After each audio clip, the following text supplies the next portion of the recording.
Welcome to Student Live, Student Voices, an original production of HC Broadcasting. We're here to explore what matters to young people and those who care about them. Today's episode is brought to you by Joseph Financial Partners.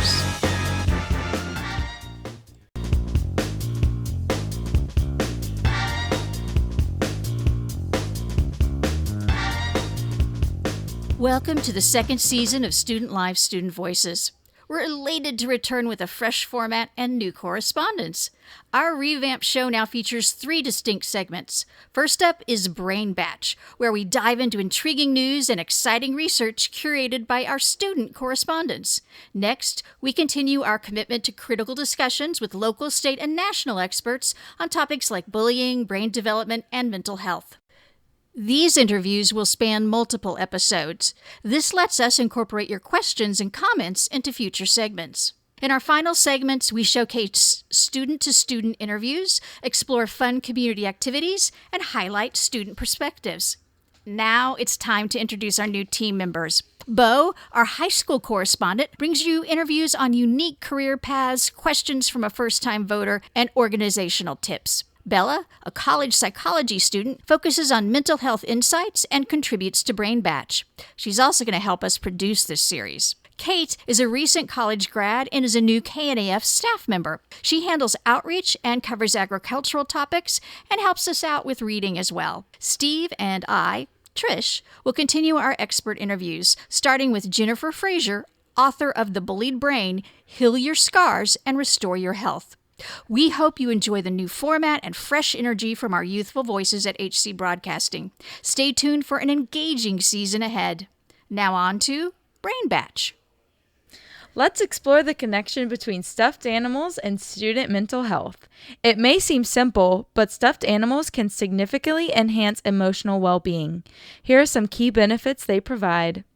A study published in the Journal of Affective Disorders found that soft toys provide comfort and help alleviate feelings of anxiety in children and young adults.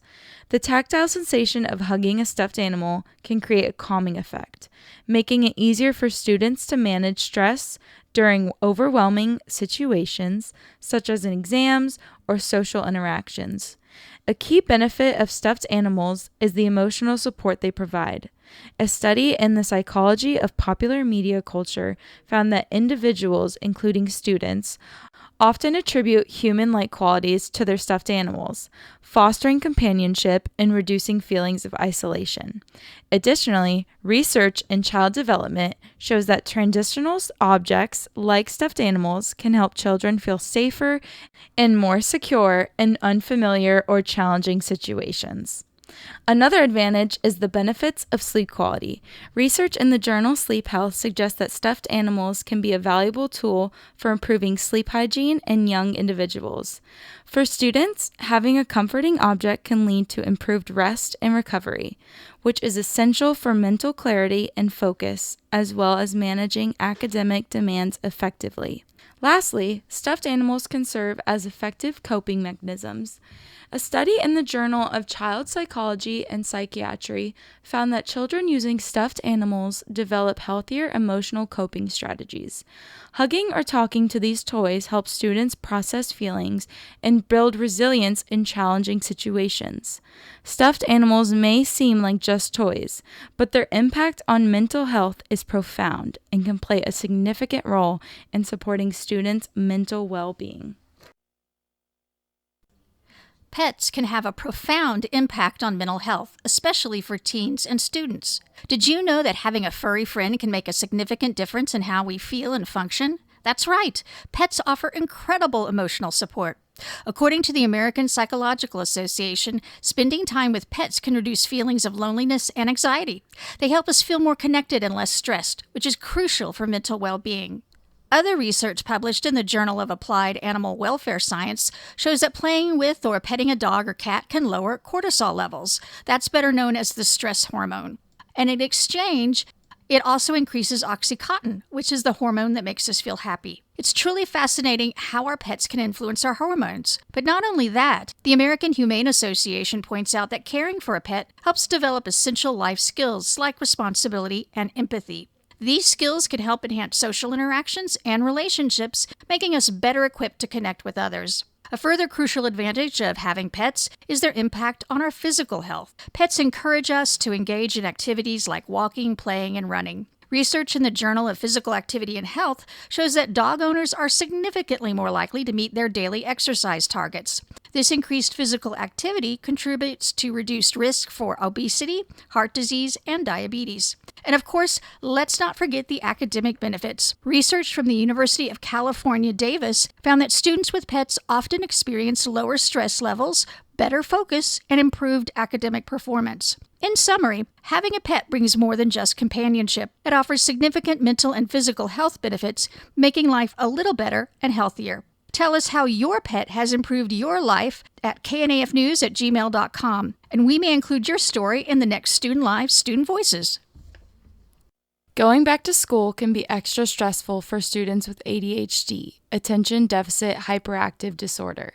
Today's discussion will focus on the effects of ADHD on teenage girls. A study from the Journal of Clinical Psychology in 2005 by Quinn P.O. indicates that the symptoms of ADHD can present quite differently in girls than in boys. While boys display more hyperactive behaviors, girls tend to show inattentive traits such as daydreaming or disorganization, often resulting in their challenges being overlooked. These misdiagnoses can have a detrimental effect on mental health, as untreated ADHD is linked to other issues like anxiety and depression. The Journal of Consulting and Clinical Psychology also highlights how it can significantly affect academic performance for teenage girls. These studies indicate that they often face difficulties with time management and maintaining focus during classes, which can lead to lower academic success. Furthermore, research conducted by Weah and DePaul emphasizes that these challenges can create a notable academic gap, making it more difficult for girls to succeed in school. Another obstacle is being able to build and maintain friendships due to impulsive behaviors or misunderstandings linked to their inattentiveness, resulting in feelings of isolation and low self-esteem. The Journal of Clinical Child and Adolescent Psychology points out how instead of voicing their frustrations, they internalize their struggles, leading to problems such as depression, anxiety, disorders, and even eating disorders, which can severely impact their overall quality of life. The American Academy of Pediatrics indicates that early intervention can improve academic performance and social skills while building emotional resilience. Understanding these challenges is the first step in providing the support they need to thrive. Your newsreaders were Kate and Trish, and your news writer and researcher was Bella. We'll be back right after these messages.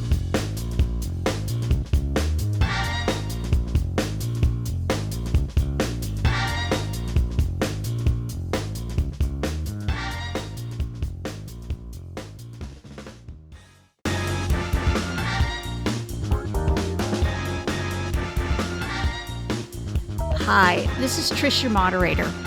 I first learned of Jennifer Fraser and her book called The Bullied Brain, Heal Your Scars and Restore Your Health when she was on a webcast sponsored by an ADHD magazine, Attention Deficit Hyperactivity Disorder. Her book takes on tough topics, from exploring what it means to be a parent who missed the signs of bullying, which were manifesting in her own son until he came down with a stress-related health condition, to being a teacher who learned the hard way about another side of her colleagues and her school system. An intriguing result of her quest to uncover the physical effects of bullying on the brain, however, is that she also discovered that many of the injuries could also be repaired with time and work. We'll be visiting with Dr. Fraser for several episodes as we move through her book. And in this conversation, Student Lives also takes on an aspect of bullying that we haven't ventured into before: bullying by adults towards children. Right here, I'm going to pause and say, if you or someone you know is struggling, please contact the National Crisis Helpline at 988 or contact your local mental health and developmental disabilities agency. In Gillespie County, you can call toll-free to 888-290-4777. For the Texas AgriStress line, for those working in the agricultural sector, call or text 833-897-2474. Back to Dr. Fraser. your book takes us on a journey and it builds and then it builds as it goes. So let's kind of start the journey. Where does the journey start for you in terms of what your learning was in terms of the harm that's done and then what can be done about it? So the journey began with me saying to myself, I'm being told that behaviors from teachers to students, coaches to athletes is normal. It's just old school coaching. And I'm being told by my administrators that it's me who's having the issue. It's me having the reaction. And really, it's not a big deal. But, I have a PhD in comparative literature. I was trained forever to look to the research. That's what you learn. When you are a writer and a researcher in academic circles, you learn never to take somebody's opinion. That's not what you do. You go to the research. So they said to me, oh, it's not a big deal. Old school coaching. I was like, okay. And then I went straight to the research. I wanted to know what psychologists said, psychiatrists said, educational experts said. And then I stumbled on the brain science. And I was reading the brain science about what abuse does from adults to children, what it does to their brains and bodies. And this is abuse that does not touch the body. I was shocked. And being an educator, I was like, okay, all teachers need to know this. All of us need to know this. All parents need to know this. Every single student at school, starting in kindergarten, needs to know this information. One of the things we haven't touched on and that people seem to be staying away from is the idea that kids are bullied by adults. And sometimes it happens in the school system, and sometimes it happens in sports system. Sometimes it just happens at the work environment, at home, elsewhere. But we haven't really touched on that. Could you talk a little bit more about that? It is a very rich question, and it's something that I tackled on every page of my book because I have been a teacher for 20 years. I've taught at university, I've taught in college programs, and I've taught in high schools. And if there's one thing I do know, I know teachers and I know students, and I'm also a parent. So I got pulled into a situation at a school I was teaching at, and it was students were directly reporting to me that they were being bullied, essentially. We would use the proper term psychological and physical abuse when we're talking about adults to children. But basically, they were describing bullying behaviors being done by teachers to students. And what I learned in tackling this whole process was it's taboo. We are not allowed to talk about it. It causes so much discomfort. And I get that. I know exactly how teachers feel. If there's one thing that a teacher does not want to ever be associated with, it's bullying. So, of course, it happens, and it happened in this school behind closed doors. These were my colleagues, and my colleagues appeared in every single interaction I ever saw with them as funny and kind and upstanding and calm and reasonable. But what multiple students were reporting was that behind closed doors, there were a lot of homophobic slurs and swearing, yelling in the face, detaining students who tried to get away, lots of violent gestures like throwing down objects in a rage, walking out on the students and telling them there were embarrassments. The language, like I can't even repeat the language. It's so horrendous on the radio. That's how bad it is. So you'll just have to imagine in your mind what it sounded like. And these were teenagers, and they ultimately were asked by the headmaster of the school to come forward and to give testimonies, and then many of them were interviewed by him and the chaplain. And what happened was, and it was really fascinating, the school, with the support of the government regulator, so this is in Canada, and this was the Commissioner for Teacher Regulation, they covered the whole thing up. How taboo teacher abuses of students. They covered it up. The important takeaway from all this is we're okay talking about children who bully children, teenagers who bully teenagers. We're even okay talking about adults who bully other adults in the workplace. That's a conversation we can have. Where we really struggle is talking about adults who bully children in the home, in sports, or in school, or arts programs, or even clubs. That makes us uncomfortable. And that's really where the bullied brain dares to go. The fact that children are bullying means that adults are role modeling it. It's not a natural behavior. If we want to talk brain science, brains are born innately wired with empathy. They are born to imitate, connect, understand, think about what another brain is thinking, feeling, and intending. That's the only way the human brain survives. It's a completely vulnerable baby and child for many years. Unlike most species, it has to know what the powerful adults are thinking, feeling, and intending, or it doesn't make it. And so when you have a child that's manifesting bullying behaviors, that means the natural wiring of the empathy in their brains has gotten harmed. It is eroded. They are already, as a kid, in a belief mindset that bullying is a protective, a survival strategy. It's a way to cope. It's a way to get results. It's a way to get social standing. And so it's really up to us adults to get very courageous, have this difficult conversation, and it really is up to us to integrate the brain science and learn that bullying has to be dismantled by all of us working together. This is my final point on this. My big goal is to see a shift. So I talk in the book about how we're all trapped. We've grown up in this outdated model, and I call it the bullying abuse paradigm. We believe that bullying and abuse are necessary for greatness, even though we don't like to say it out loud. It's being hammered into us. And so we see it all over the place. We see it in schools and sports, we see it in the workplace, and we normalize the behavior. That's outdated. Science shows that there is no correlation between bullying and abusing people and greatness. All that bullying and abuse do from a science point of view is damage to the brain. So this is my dream. This is what I ultimately see our society becoming, a society that moves away from this bullying, abuse, outdated model, and instead works together, all of us, to create a new medical model with the brain at the center. One of the things that Student Life, Student Voices has tried to do, we talk about it as a conversation either with or about students about different topics, is about modeling how to have these hard conversations. What's a way that someone could open up this conversation? The most important part of it, and I learned this the hard way because I failed in this regard as a parent. So I'll share my own story to make it really sort of come alive what the answer to this is. We need to provide children and adults with shared vocabulary. So all the coaches and teachers and school administrators and leaders and students and parents all need to have the same vocabulary. What does this vocabulary sound like, look like? We're going to find that out in our next episode next week on Student Live, Student Voices.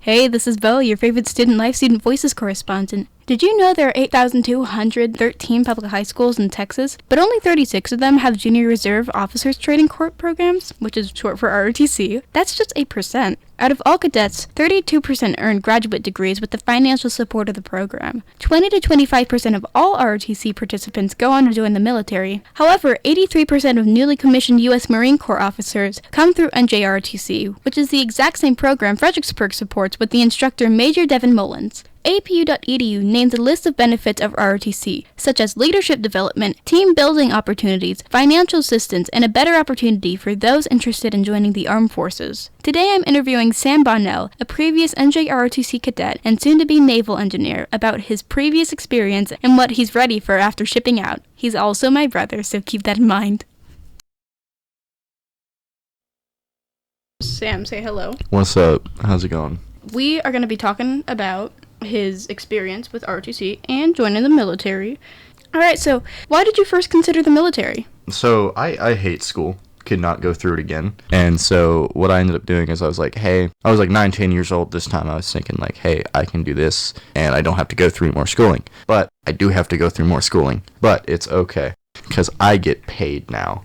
I feel like I should say I haven't so I have signed my contract, but I am not in the military yet. So I ship out September 26th. Then I will be officially sworn in and into the military. I have sworn in through the delayed entry program, but not completely yet. Why are you going into the Navy? So I had a previous instructor for my ROTC who really influenced my choice, as well as a close friend of mine who ended up going to the Navy as well. And so I was already thinking Marines, and I wanted to be a diesel technician. And, I talked to the Marine recruiter, but this was before I'd even taken my ASVAB. I go to take my ASVAB, And I start thinking about it, and I can do the same thing in the Navy for better pay because ROTC, so I would only go in as the second rank in the Marines, whereas Navy, I go in as a third rank. What is an ASVAB? I don't remember the actual acronym for it, but it's an aptitude test given by the military. Well, not really by the military, for the military, where it tells you what you're good at. So it's not a fail or pass. It's an overall score. So for me, I got a 66 on my ASVAB and my PICAT. PICAT is what you do after the ASVAB, just to see if you can raise or lower your score. But so you score in 4 different categories on the ASVAB. I think it's 4. It's either 5 or 4 or 5. It's arithmetic, reading, knowledge, and I think it's mechanical knowledge as well, and then electrical knowledge. That's cool. What did you score highest in? Mechanical knowledge. Were there any other... Oh, Coast Guard reached out to me a lot. Really? That was weird. Yeah, like the night I was signing the paperwork to go to MEPS, I got a call from a Coast Guard recruiter. Please. He was like, okay, so this is what you're going to tell them. You're getting a higher offer and say that I'm offering double whatever they're offering. I'm like, They're just like... bro, I didn't even get a signing bonus. Right. What is he going to double? If I'm going to do this, at least pay me. Yeah.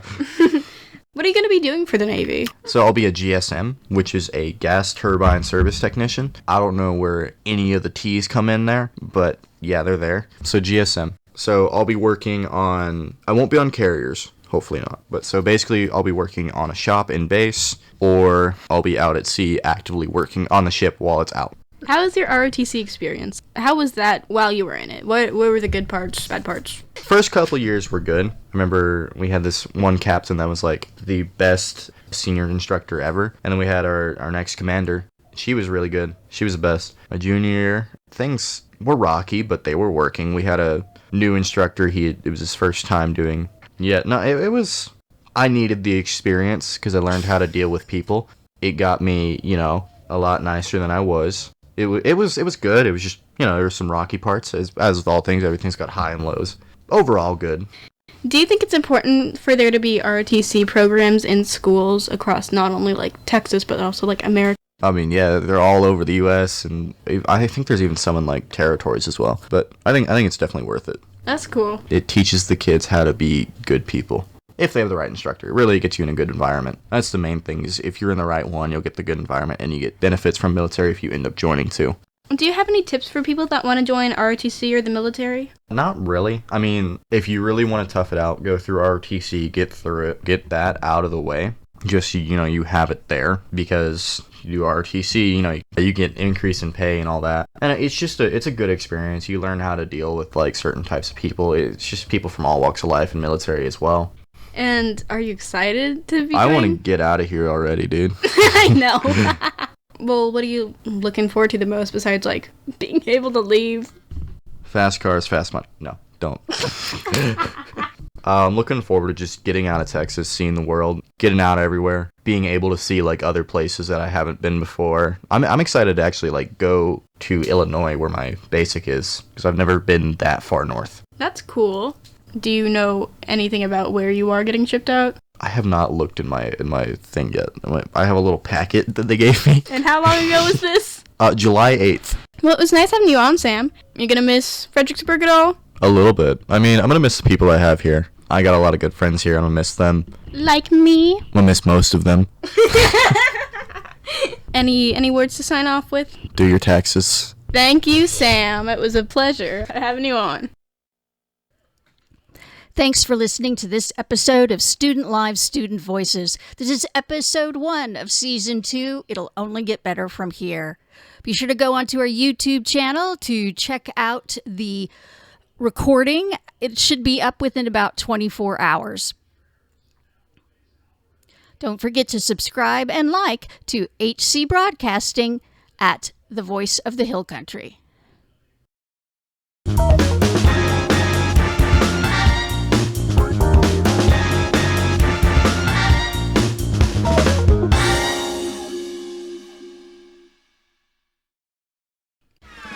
If you or someone you know is struggling, please contact the National Crisis Helpline at 988 or contact your local mental health and developmental disabilities agency.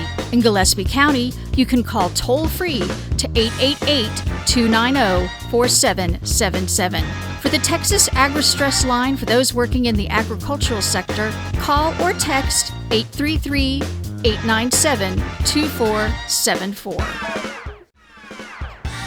Thanks for joining us for Student Live, Student Voices, an original production of HC Broadcasting. Every Sunday, we explore what matters to young people and those who care about them. Today's episode was brought to you by Joseph Financial Partners.